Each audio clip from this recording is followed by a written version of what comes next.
Welcome back to the She's Crafted to Thrive show. I am super excited to have Miss Leah Levon on from YouTube. She's been YouTubing since July 2016. She has over 98,000 YouTube subscribers who are pretty much probably some of the most engaged people out there. I am one of those people. And the reason why I wanted to have Leah on the show, you guys, is because, as you know, I'm all about sharing all the different aspects of my life as a chronic illness warrior, as well as just a woman who loves creativity. And for me, creativity a lot of times comes through my representation with my hair. If you follow me on Instagram or Facebook and you see me visually, you will see my hair is always different. I don't really stick with hairstyles very long.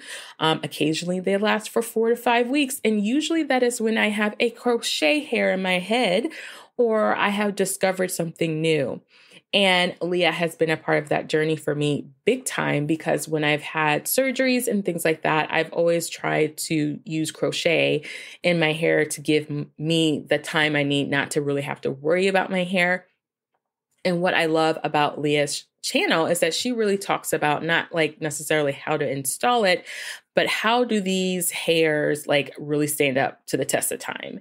And not only that, her personality is just quirky and fun, and I just really like her vibe. So I wanted to have her on the show, and I thought you guys might enjoy it as well. If all of the women I know that I talk to, we all love our hair, because it is a great way for us to show our creativity, as well as for us to show our personality. And sometimes we cry over our hair. Sometimes we want to cut our hair. I don't know about you. That's me. It's a love-hate relationship a lot of the times, but it is a part of my journey. For me, when I have my hair done, when I feel most confident, I literally feel like a different person. And what I enjoy about this conversation with Leah is that she shares her own journey of why she even started this channel, how it's been a really great creative outlet for her, as well as a great outlet for her to really get to know herself more professionally and emotionally and all of that jazz.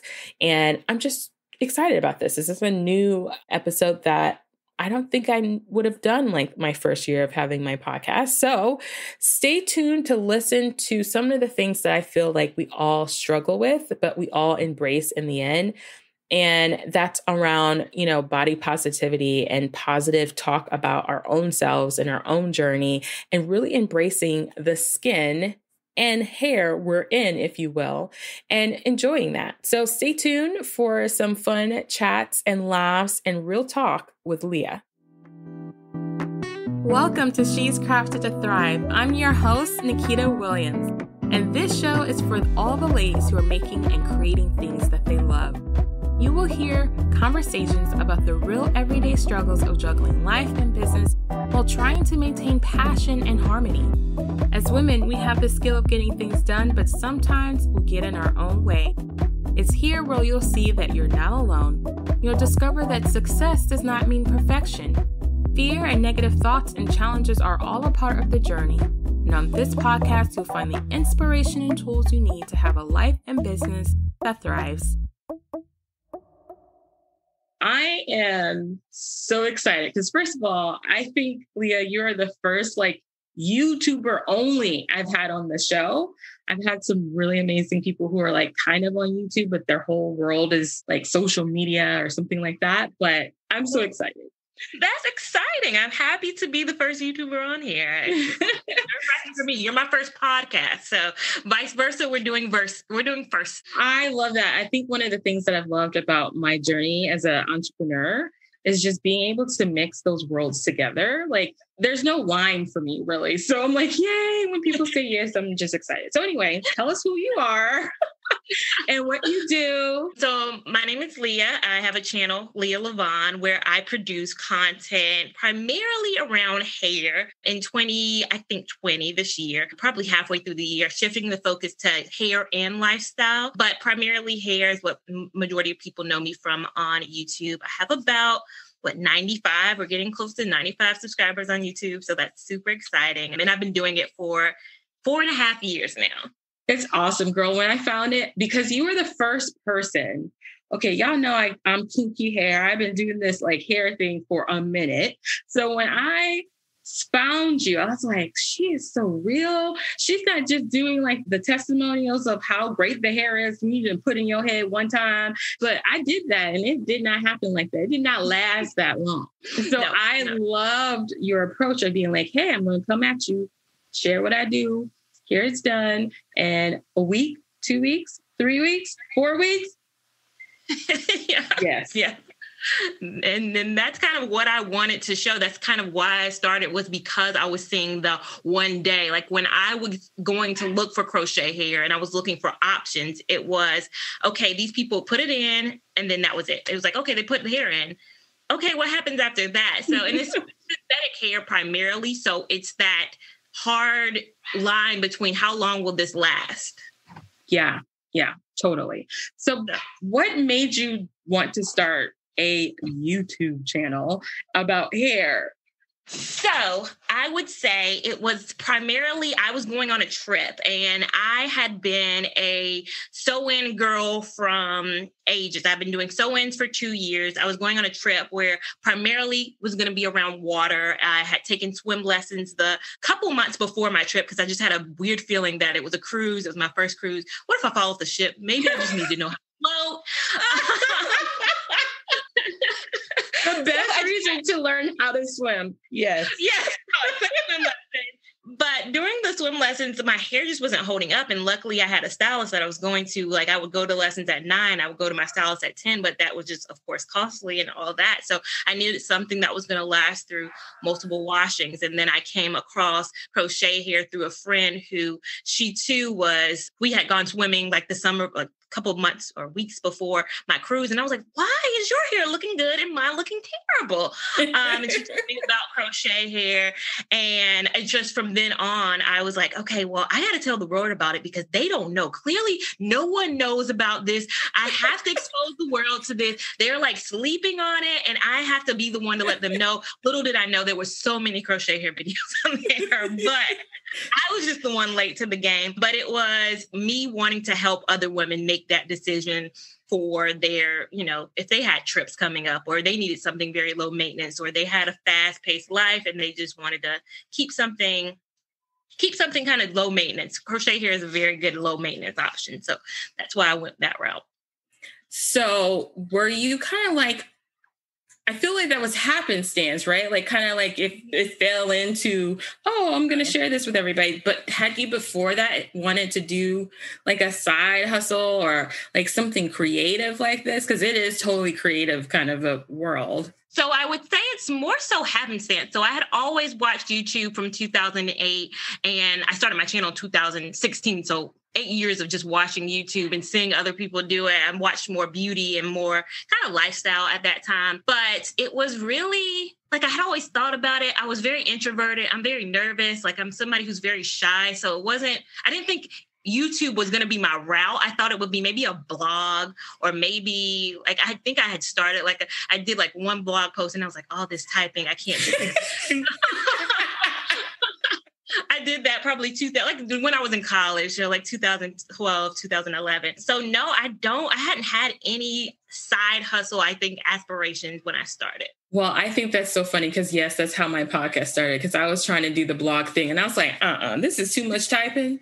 This is too much it's just too much. That's what I felt like. It was too much. So I love to hear that. So what is the dream for Leah Levon when it comes to like YouTube and where you're going with this? Is this like just a passion project or is this something that you're looking forward to replace what you do as your full-time thing? Or is it something that you're just, like I said, like your baby? I don't ever think, and I've always said this, but I mean, life can change, but I don't ever think it's going to replace my full-time thing. So real life me is a recruiter. So I work in talent acquisition and I go to colleges back when the world was open and I would recruit on engineering positions. So I love that. I love interacting with students. I love giving people jobs and stuff like that. So I don't think I'll ever stop doing this, but it does become challenging as it's grown to do both. I think it'll always be my baby. And I think that's the the reason I love it so much now is I have no obligations for it. So a lot of full-time YouTubers you have to hustle. You have to always do this. You got to get the sponsorships. You got to make sure your AdSense is right. You're really relying on this. So you sometimes burn out, I feel like. Whereas me, I do kind of get burnt out working full time, but I can always, take a step back from, my channel, or not take a step back from my channel, but take a step back from posting as much, take it down to 2 times a week if I need to. I was originally doing 3 to 4, which was, I don't know how I did that, but I've taken it down to 2, which works for me and my full-time schedule. So it just makes me happy. I think when I put like a job on it or a requirement on it, for some reason, I think I'll have less fun doing it. I don't know. It's weird. Well, I kind of feel what you mean. I felt like I've been there too with the podcast. When I first started, I was doing a podcast every single week. And it's a little bit different than a YouTube channel because I'm most of the time talking to other people and they're in different environments. So it's a lot of editing. There's a lot of like coordinating of time. And girl, I'm like, 1, I have chronic illness. I need to sleep. 2, I run a business. Like the podcast is just the side thing. Like it might funnel people, but it's really just like a thing to share with everybody from a standpoint of like women being creative and sharing what they love to do with the world while being a woman, period, in the world. So yeah, I can't imagine working a full-time job and trying to do something, especially video related, 3 full times a week. Or I don't know how you did that either. I do not know. I know it was a lot of 3 a.m. sleeping and getting up to go to work at like 6 a.m. It was tough. Wow. So along this journey of like juggling these 2 things, one is like a really fun place. And you also sound like you really enjoy your recruitment job. Do you find that there are challenges with handling that or, maybe fears that come up while you're doing both things?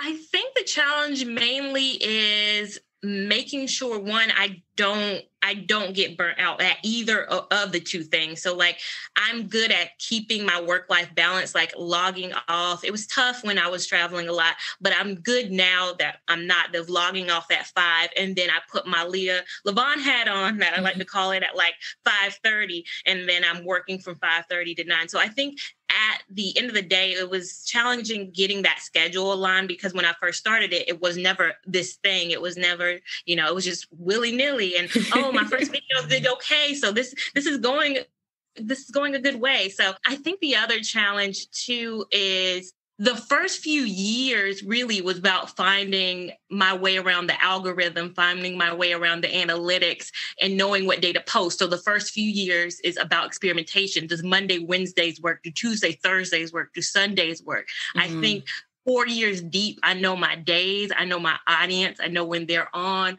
I have the sense of how to use Instagram with my YouTube. So I think the challenge is now would only come if I applied more pressure to my YouTube. So if I started doing more sponsorships, I do enough sponsorships right now to just level me out now. But if I think I put more on my plate with sponsorships, with posting more, with, all that, I think then there'll be some challenges. But right now I'm in a pretty non-challenging place. That's awesome. That is girl, that is like gold money right there. I'm just saying, especially if you're working full time and doing because I can only imagine, the time it takes me to edit, a podcast episode versus a video, there is a lot of time that comes in there and to have things popping in and stuff. That's the only thing with YouTube. I'd be like, I don't think I can do that. Like, I don't think I can be that creative. Stuff popping into the screen. Yeah, this is that.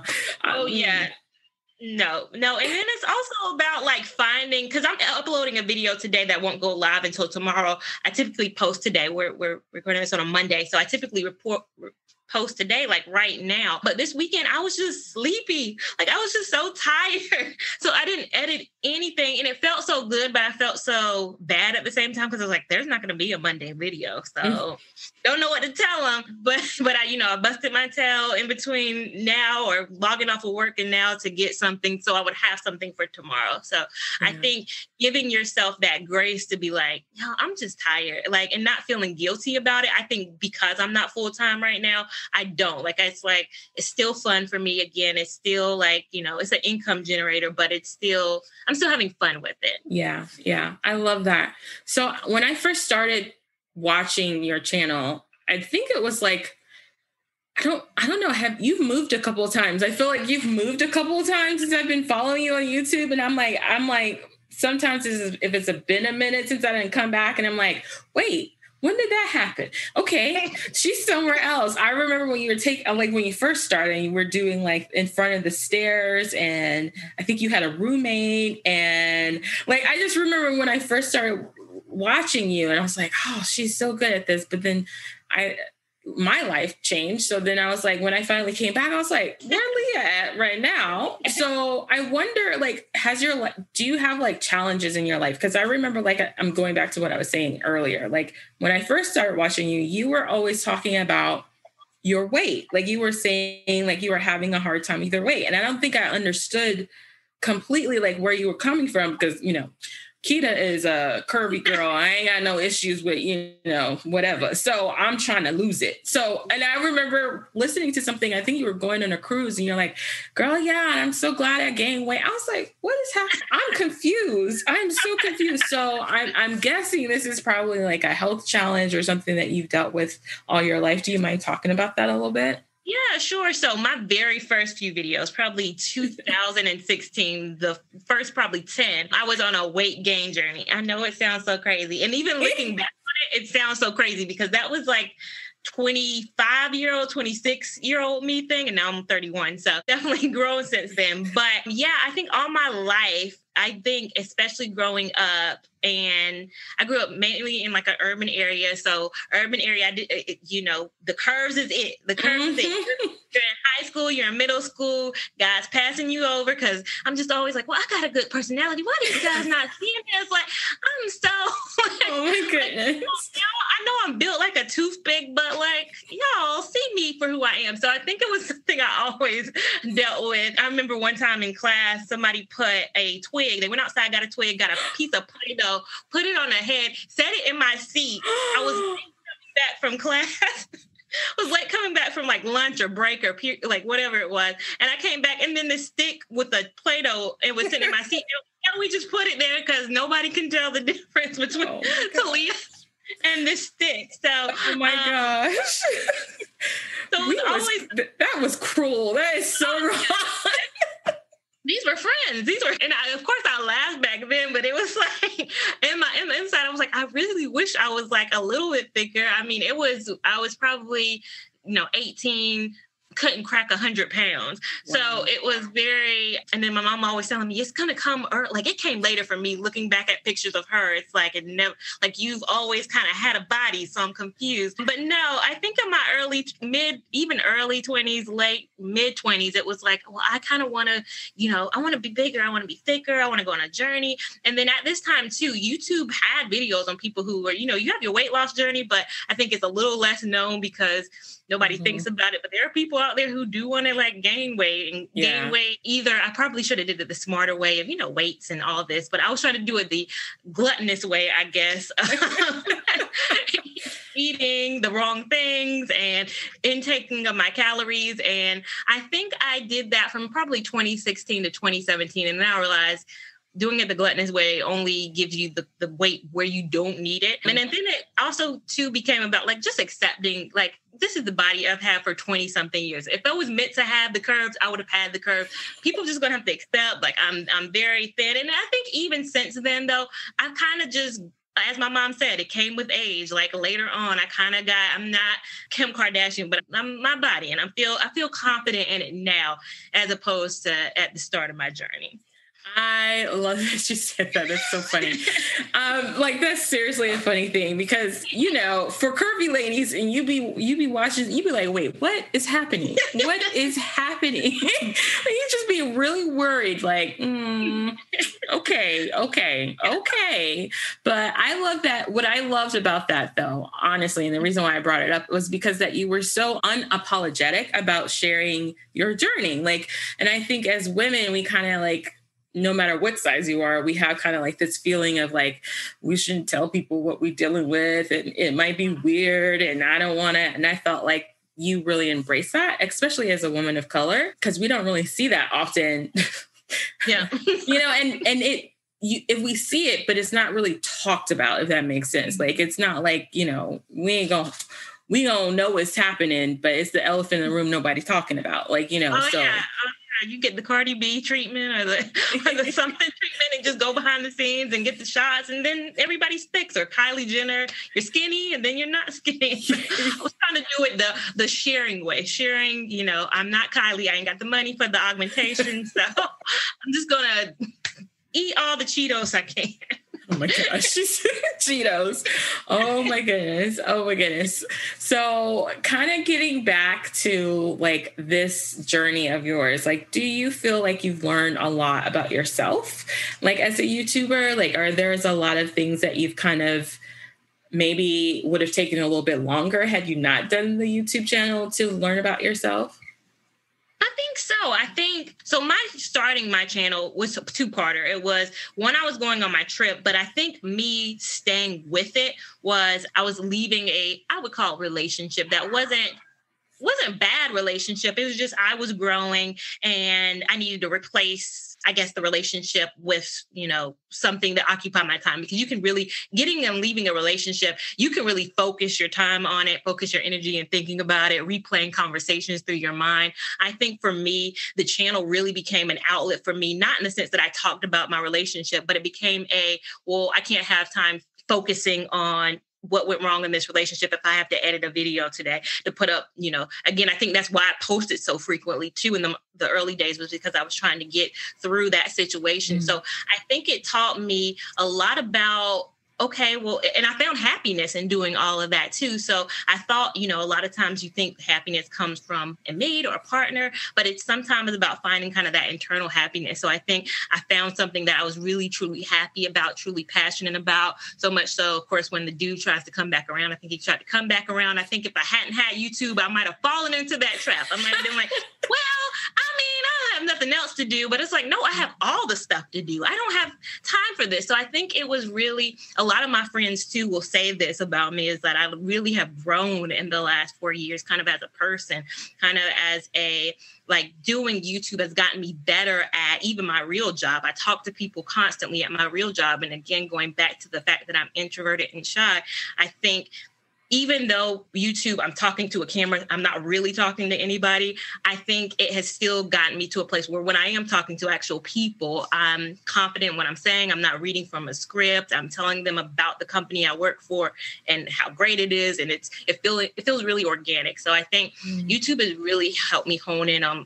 kind of, personal traits as well as professional traits in my real life. So I think that's a huge thing that you just said, because I feel like I work with creative women and a lot of them are introverted. And honestly, Leah, I'm watching your channel. I don't think that at all. Like when you said that earlier in this conversation, I was like, she an introvert? Maybe she should take one of them personality tests one more time, because I cannot, I don't feel that at all, but okay. So for all my introvert ladies listening, because there are several, what are some things that, first of all, because YouTube is so, I just can't, I can't imagine an introvert, who's really an introvert is going to want to start a YouTube channel.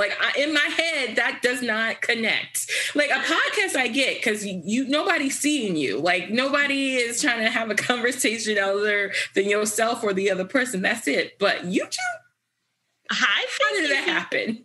I think you'd be surprised, because I think a lot, talking into my, I guess, YouTube cohorts, I think you'd be surprised how many of us are, because again, it is just majority of the time us talking to just the camera. So it's just me in my room talking to a camera, me editing by myself.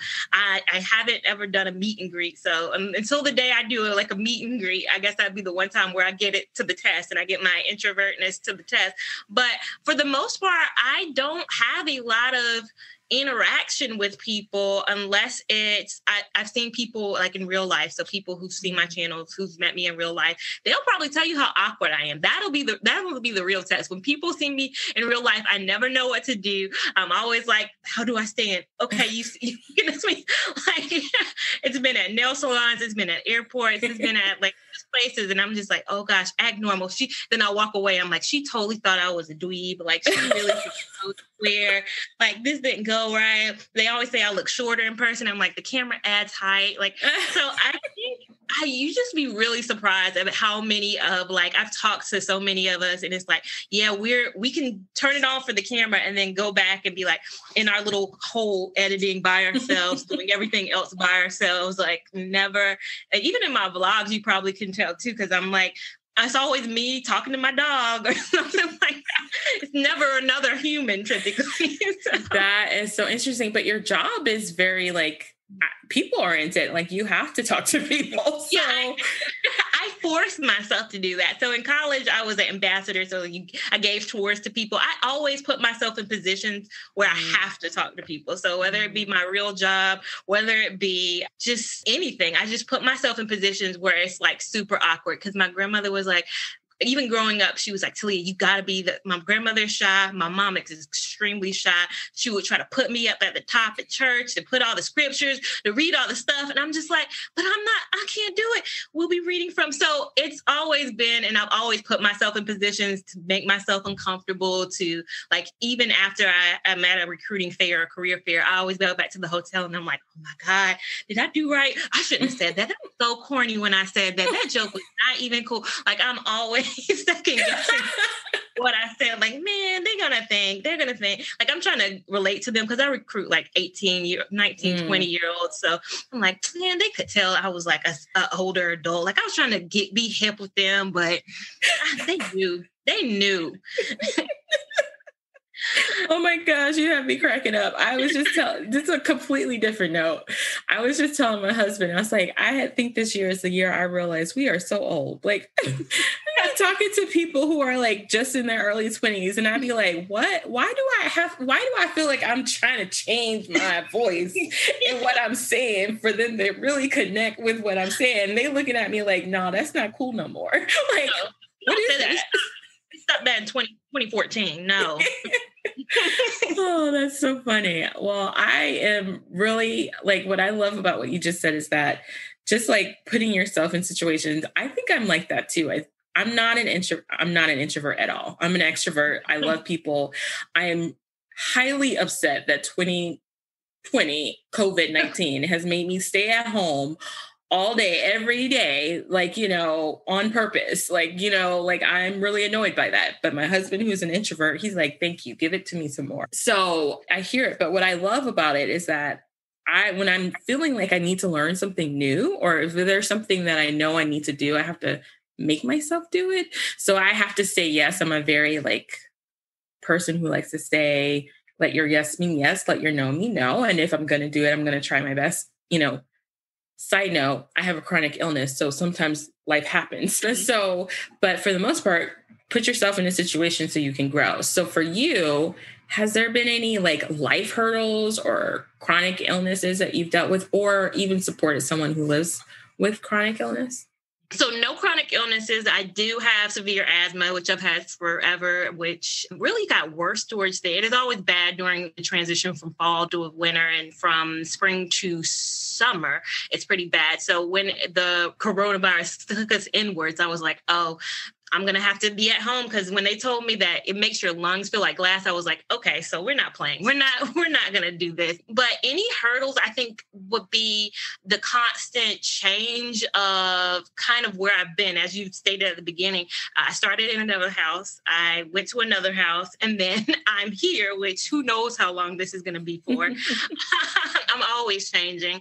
But it's just been the hurdle of maintaining a job and wanting to grow in my position. I started this channel when I was at a job that I really fully didn't love. So, threefold, me starting my channel, I loved hair, getting out of a relationship, and hated my job. So I transitioned to another job, which was I'm in North Carolina. The job I work at is in South Carolina, which for reference is about 30 minutes from where I am now. It's about an hour from where I was before. So it was when that transition between moving from the stair house, which I love the stair house. That was just such a pretty background. I just miss that place. But transitioning to my space now was the hurdle of juggling my job, which was an hour 20 away from where I lived. And then I was like, I have to move away from this place. So I'm here now. And it was definitely messing up my YouTube because when I get home, I drove an hour 30.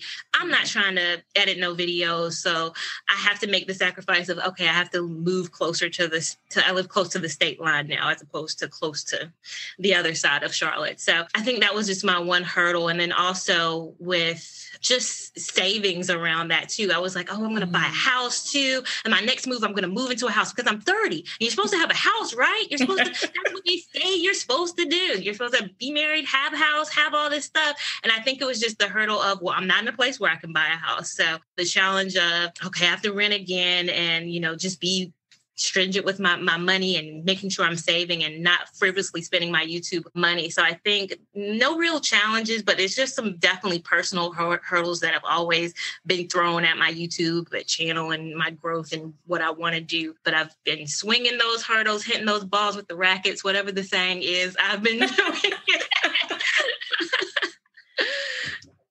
I think so. Yeah, I can't tell like whether or not like that's been like a thing. I always feel like when you show up for us, and I say us because it really is like, 90,000 other people, by the way, like that are like watching you, the introvert on YouTube. Like, I feel like you're just like really honest with what you're sharing and what you're looking to do. And how do you think like this year really, like, obviously there's been a lot going on this year. Yeah. There's been a lot going on this year. Like COVID was just the tip of the iceberg. But how has this year either taught you how strong you are and how creative you are? Because I feel like this year has really tested us all to be either better versions of ourselves or worse versions of ourselves. So how has that been like for you? I think it's definitely taught me to be a better version of myself. I think it's definitely taught me to pivot in terms of, professionally pivoting from, I'm not going to career fairs. How do I still attract talent and I can't go to them? But then on my YouTube side, it's been about pivoting in the sense that, with coronavirus and hair being majority made in China, like, okay, so what happens if that just hit me where what happens if the market did shut down and we weren't able to get most of our products?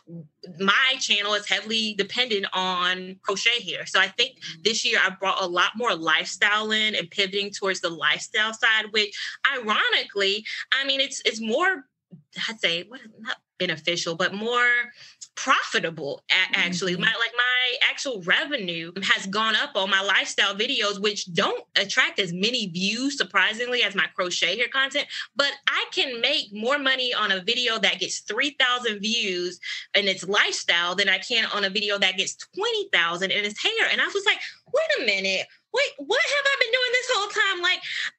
Because I was like, oh, my videos aren't performing as well because I'm pivoting and people want my hair stuff. So they're like upset and they're not watching as much. But then I was looking at the money and I was like, why didn't nobody tell me that the payment, because YouTube knows to put ads on lifestyle more than they do hair. They don't really know the audience for hair, even though I know it, and they could probably put a Cantu commercial or they could put something on there, but they don't know fully what to put. Lifestyle, they're like, oh, she's talking about a dog, put that pedigree commercial, put it like, so lifestyle, they really know. Like YouTube back in my ad you get paid cost per 1,000 views. So my, I guess, hair content, let's just say I make $3 for every 1,000 views. Well, I could make $20 for every 1,000 views on a lifestyle video. And I was like, and I have more fun making lifestyle videos. Really, crochet hair is like you've seen, I do the first day. I do I come in later. That's just normal. Like it takes nothing out of my day I have the hair in. I'm not doing anything. I'm sitting in front of a camera and telling you, hey, this is, it's going downhill. But with lifestyle, it's more artistic. I think it's fun. I think, I don't care if my vlog only gets like 3,000 views. I'm like, I had fun doing it. So I pivoted in the sense that I know some people are not going to, be happy about it. I've gotten to 90,000. A lot of those are for hair, but it's about like, I want to make sure I'm doing stuff I love too. So I'm never stopping the hair, but I'm definitely incorporating more into my channel this year of just lifestyles and things I love and things I have control over. I have no control over the hair market, but I have control over how my day goes. So yeah.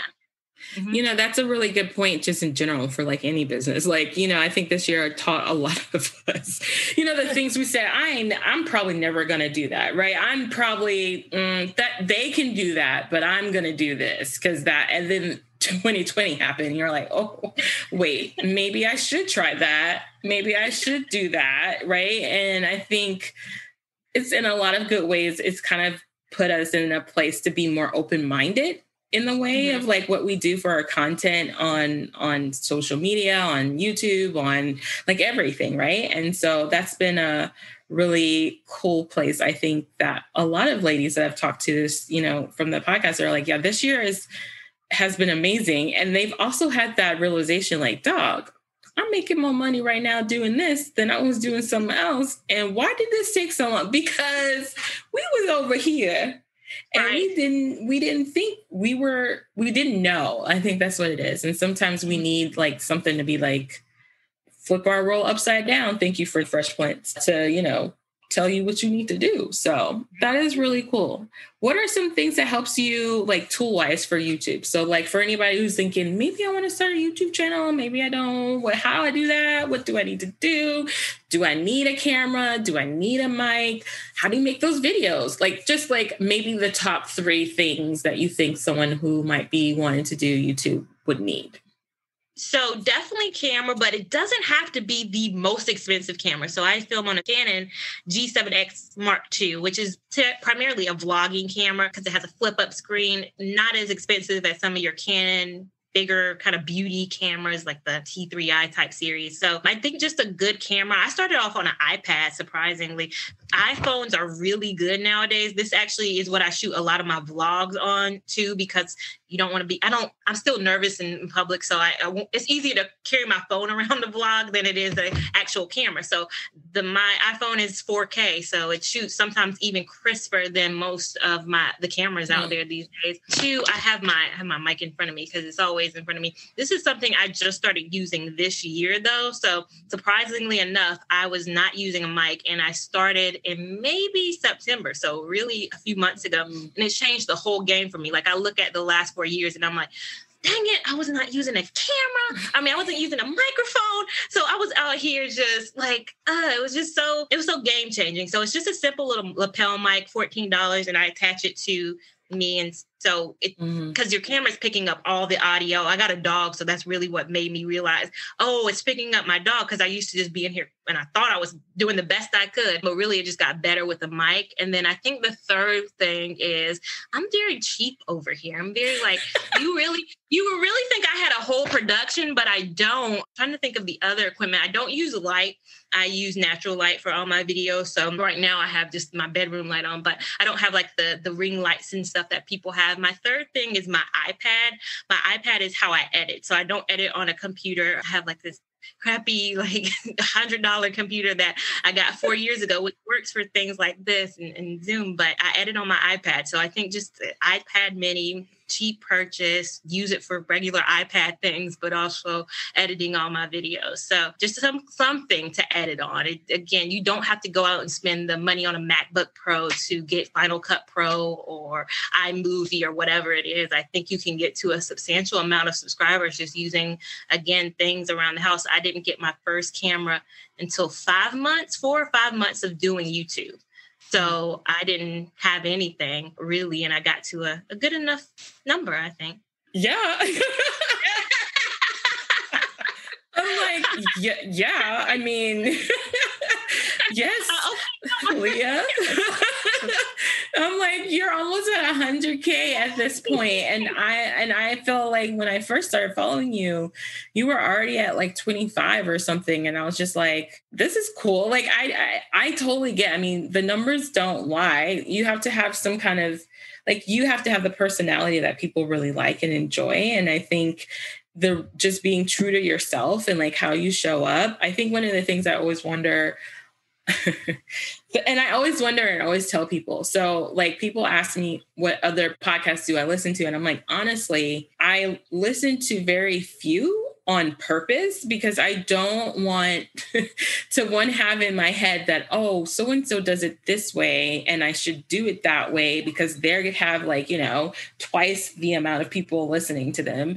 And I don't want to go down that rabbit hole because that definitely will happen. And it will happen. So like for me, it's very strategic who I listen to, more or less, most likely they've been on my show. So like if outside of that, I'm like, I don't know. So is that kind of like something you do too? Like, or to like, keep your mind from being like, what do I like to say, the imposter syndrome? Like, it's like that a thing for being a YouTuber? I think for me, so I used to, again, always watch YouTube before I became one. I think it's funny that I stopped watching a lot of the people that I used to as soon as I became one. I was like, I love them so much. And then it's like, oh, I never watched them again. But I think it was for that reason of I don't want to copy her. Like I loved YouTuber Taste Pink beforehand. But then as soon as like I started making content, I didn't want to watch her as much because I was like, I'm going to become her. Like I looked up to her. So the people I watch on YouTube now are people typically not even in my niche. Like they're not even like they're just so off from me, but I'm watching them. Sometimes I do like watching vlogs more now since I'm not traditionally a vlogger to get my like B-roll footage to understand kind of the concepts of that. But in my crochet hair niche and my hair niche, it's like I don't want to be them. And also I don't want my opinions to rub off. Like I don't want to watch their review and be like, well, maybe I feel that same way about this hair. So it's a lot of course, not watching people, but it's always like, well, dang, I love them so much. Still supporting them and on their like on Instagram and everything else, but I don't watch them as much. No. Okay. So last question. What is the biggest mindset shift you've had to like embrace or cultivate or work on or change while running, you're having a full-time job, having a YouTube business, because it really is a business, like it's creative, but having that and, all the things that you feel in general as like a woman doing this, like what has been that thing? I think for me, and we kind of talked about this off air right before we got on, but was my name, my full name, my real name is Talia, but my channel name was Leah. And I started that, or I did that initially because I was like, well, I can't have anybody from work to find me. And what if this is a flop? People from high school and college are going to know, and it's going to be embarrassing. So let me just do it like just my first name or half of my first name and my middle name. And I think through growing, I've realized, regrettably, sometimes I wish I had done Talia or Talia Levon or some variation of that. But two, I feel like I've had to shift from nobody's going to know anything about me outside of this. And I think over the years, I've opened up more. So I think when you first get into this side business or whatever it is, I think even bloggers sometimes get into that syndrome where it's like, how much do I share? It's like a little bit of pouring and a little bit of pouring until you kind of just say, hey, I'm just going to be raw and open up to who I am. So I think over the last year, like even my friends who watch my content, like the first few videos were like, you're just like a newscaster. It's not you. And it just took years, not even like months, years really of like, even more like pouring out and being myself and being authentic and being truly me. So I think 4 years ago, would I have ever thought that I would share half the stuff I share on here? I thought I was just talking about hair and that's it. All they're going to know is about hair. And now, my family, I'm open about dating. I'm open about like everything more now. And I think even more probably in the future, there's still stuff that's off limits, but then I've gotten, pretty comfortable about sharing like my journey as a woman, things I feel, passionate about, financial success or failures and all that. I've gotten more open about that throughout my journey. I think that's something that I think anybody needs to go into, just Just find your level of comfort, and then you're probably going to break that down years later. You're going to be like, I'm never talking about this. And then 2 years later, something, you'll be like, well, here I am talking about this. I never thought I would bring this up, but here's my journey and here's this. And yeah. I think that's like a really cool thing to like hear, because I do think we all at the very beginning get in our head thinking, I don't want nobody for my job, all that kind of stuff. And I mean, I've had that myself too, when I'm like talking about like past life, like before my own business, before podcasts. And I'm thinking about, man, I'm telling people all kinds of stuff about that world. And I don't know if they want to hear that, but it's out there now. It's out there. So I do love that it's like, embrace your story and just feel comfortable where you are, like, just do you. And that's cool. Well, thank you so much for being on the show. And I'm so thankful. Can you tell us where everybody can find you on all the things? Yeah, I am on YouTube at Leah Levon. I am on Instagram at Leah Levon89. For some reason, could not get rid of that 89. Somebody was Leah Levon. And I guess I'm not that big on other social media, but now I'm on Clubhouse at Leah Levon. So now I feel like I'm on another app. Girl, so this is anybody is listening to this far at the end of the episode, let me tell you something. I have had so many people reach out to me about Clubhouse. Are you on it? Nikita, you need to be on it. Why aren't you on it? I'm like, I have an Android phone. Like I'm like, I have an Android phone and I have an iPad. That was the first iPad, I guess, in history or something, and I can't get the update for it. So here I am for the last month.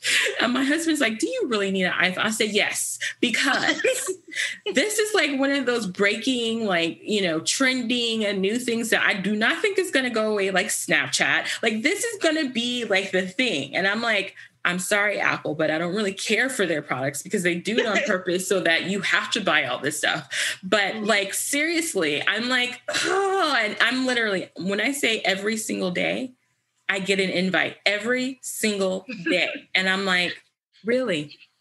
You're a podcaster, so it's like perfect for you. I know. I know, girl. I know. Trust me. I know. So, well, I'll be having an iPhone soon. So anyway, thank you so much for being on. This was fun, and I really appreciate you taking the time. Well, thank you for having me. This was fun. All right, ladies, that is a wrap. I hope you enjoyed hearing about Leah's journey on YouTube and in her own life personally and creatively.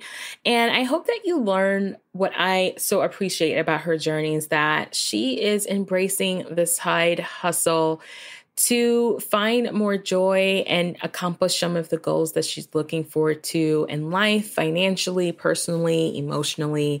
And it's okay. A lot of times on the show, we talk about, going from the 9 to 5 into making your side hustle your main gig. And if that is not what you want, you don't have to do that. You can do whatever it is that fits into your world, whatever success looks like for you, especially when it comes to running a business. And that is a part of what I so enjoyed about this episode, because Leah is so confident in what she's doing and giving herself the grace to say, you know what, I'm going to, put my foot on the brakes when I need to. And I want to keep this fun.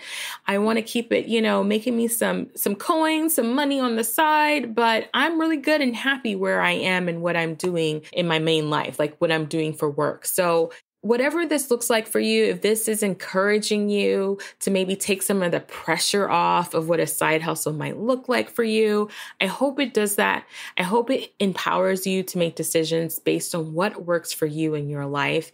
And I hope you go check out Leah, because I have love following her journey. It continues to grow. She has a new puppy, and that has been so fun to watch, and just seeing her grow and her content and what is important to her. So check her out on YouTube. Go to my show notes at shescrafted.com to learn more about her and to connect. All right. As always, remember that yes, you are crafted to thrive.